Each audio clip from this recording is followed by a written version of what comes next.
سورہ التکاثر کے بولتے لفظ شروع ہے اس کے نام سے جو رحم کرتا ہے اور کرتا رہ رہا ہے۔ اس پہ میری نااہلی بتا رہا ہے کہ اس کی رحمت کی چھاؤں میں کیا کرتا پھرتا ہوں، اسی فکر میں کہ کسی طرح میں لوگوں سے آگے ہی رہوں، بھلے وہ مال ہو، گاڑی، بنگلہ، پیسے، زمین، شہرت، نام، مقام، سب اس میں آ جاتا ہے۔ میں اس بڑھوتری میں لگا رہا، خود کے لیے، اولاد کے لیے۔ یہ تو رہا میرا فکر، بات یہیں ختم نہیں ہوئی، اس کو سنبھالنے کے لیے اولاد بھی چاہیے، اور وہ بھی بیٹے نام بھی ہیں، طاقت بھی، روب بھی۔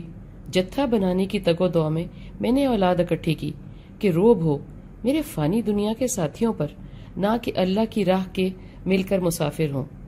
اس بے خبری کی اداکاری اور عیاری نے مجھے بس ایک طرف ہی لگائے رکھا، نہ ہی ادھر دیکھنے دیا نہ ہی ادھر، بس منہ دھیان، نہ ہی کسی کی سنی اور نہ ہی سنائی خود کی۔ سنتے سناتے کبھی دل مڑ بھی آتا ہے ہدایت کی طرف، مگر جب دنیا کی پڑی ہوتی ہے میں جان بوجھ سے کسی کی طرف نگاہ ہی نہیں ڈالتا کہ کوئی کچھ الگ بتا دے تو کہیں میں اس کی سنی نہ لوں۔ اس سے یہ تو معلوم پڑتا ہے کہ مجھ کو باطن میں کہیں نہ کہیں معلوم ہوتا ہے کہ جو میں کر رہا ہوں اصل میں غلط ہے، مگر چونکہ میں نے کرنے کی ٹھان ہی لی ہے اس لیے کوئی مشورہ نہ دے۔ سر کی آنکھ اور دل کی آنکھ دونوں بند جو ہیں، خود کا فائدہ ہی فائدہ نظر آ رہا ہے، اس لیے کہ نہ میرا کوئی بڑا ہے، نہ ہی دوست، نہ خیر خواہ، میں ہی سب کی خوب بوجھ رکھتا ہوں۔ کمال ہے، اللہ اس بوجھ سمجھ والے کے لیے کہہ رہا ہے، اس نے خود کا ستیہ فنایا کر دیا، کوئی زندگی کا لمحہ اسے میرا پتہ نہ دے سکا۔ رنگ رنگ کے پھول، دراز نوکیلے خار، بوند بوند کو ترستی زمین، چنگھاڑتے مچھرتے طوفانی سیلابی ریلے، سب کچھ کو آنکھ کے سامنے نابود کر دینے والے زور زور کی ولادتیں، روز روز کے جنازے، اس کے من کو نہ ہی چھو سکے۔ آج کے دن کا سورج اس کے جنازے کو تل تلو ہوا جاتا ہے۔ اب دیکھیے کہ مال، مویشی اور مرد جس کے بل بوتے پر یہ دندناتا پھرتا تھا، دھرتی ماں میں پیر پٹکتا تھا، سب خود کی موج میں کھڑے بےتاب ہیں اسے کندھے پر اٹھانے، منو مٹی نیچے پٹک دینے کو۔ سانپ ہوں گے کہ بچھو، کیڑے کے مکوڑے، رب ہی جانے کون استقبال کو اتاولا ہوا کھڑا ہے۔ یہ تیری زندگی اور یہ ہے تیری حاضری کی شروعات۔ جو بچے ہو خبردار ہو رہو، جان لو کہ زندگی یہی نہیں ہے جو تمہاری ناقص عقل اور فکر کہہ رہی ہے، جو تم کو نظر آ رہی ہے، جس چمک کے پیچھے تم اندھے ہوئے جاتے ہو، وہ سراب کے سوا کچھ نہیں ہے، کچھ بھی نہیں۔ کس اندھیرے نے تم کو دیوانہ کر رکھا ہے؟ اصل کی نہ چنتا ہے نہ خوف، گھر ہمیشگی کا وہی ہے، یہی کہتے جس سے آنکھ موندے ہو۔ آخر اس فریب کاری کا ناٹک کب تک چلے گا؟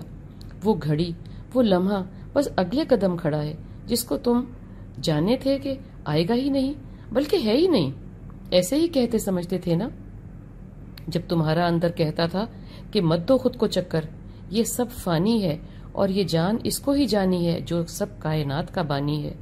ماننے والے کے لیے 100 بہانے، نہ ماننے والے کے لیے 200۔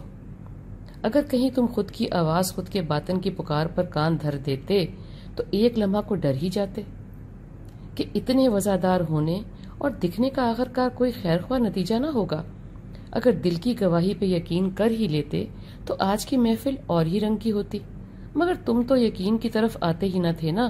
اگر کچھ درجہ یقین ہوتا، کم ہی ہوتا، تو آج کے دن کا انتظار کچھ اور رنگ دے رہا ہوتا، کیونکہ تم وہ نہ ہی کرتے جو کیا، بلکہ کرتے ہی نہ۔ سوچنے سے خود بھی ڈرتے اور ڈراتے بھی، سب خیر ہی ہو جاتی، مگر یہ تو ماضی کا سیگا ہوا، اب وہ بھگتاوا ہی حال کا منظر ہے۔ اور یہ منظر کھلی آنکھ کی قسمت تم کو بڑے ذوق سے بنایا ہے تم نے، خوب سینچا یہ پیڑ دن رات، تبھی بنی اس نوعیت کی ملاقات۔ اے جو جا پڑے ہو قبروں میں، جان لو کہ تمہارے ہاتھ اب کوئی محل نہیں رہا دہرائی کا، خود پہ نظر ثانی کا۔ اب تو بند کتاب مہر لگی ہے ہاتھ میں اور باری کا انتظار، نہ کوئی بیلی نہ ہی پرسانے حال، خود کا ساتھ بھی میسر نہیں، کیا پرمسرت مقام ہے۔ ابھی یقین رکھو باز پرس ہوا ہی جاتی ہے، صرف یہی سوال ہوگا کہ تم کو انسان بنایا اور جس کماش کا انسان بنایا پر اس پہ نظر ڈالی کبھی؟ خود کی صلاحیت اور صلاحیت کیسے استعمال کی؟ دل و دماغ، ہاتھ، پیر، زبان کس کام کو دیے تھے، کہاں استعمال ہوئے؟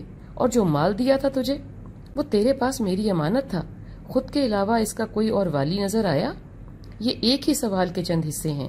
کہنا یہ مقصود ہے کہ دنیا جمع کرنے میں نہ ہی لگو، آخرت رخی زندگی استعمال کرو، اختیار کرو۔ دنیا تمہاری ہے، تمہارے لیے ہی بنائی ہے، مگر امتحان گاہ ہے، آرام گاہ نہیں۔ غور کرنے کا مقام ہے، گل چھرے اڑانے کا نہیں۔ اس فانی دنیا کی آبادی ہی نہ بنو، وگرنہ برباد ہو کے رہو گے، نہ گھر کے، نہ گھاٹ کے، نہ دنیا کے، نہ آخرت کے۔ گھر بھی آخرت ہے، گھاٹ بھی۔ جس کی قبر ابھی کھدی نہیں، اس کو پیغام ہے۔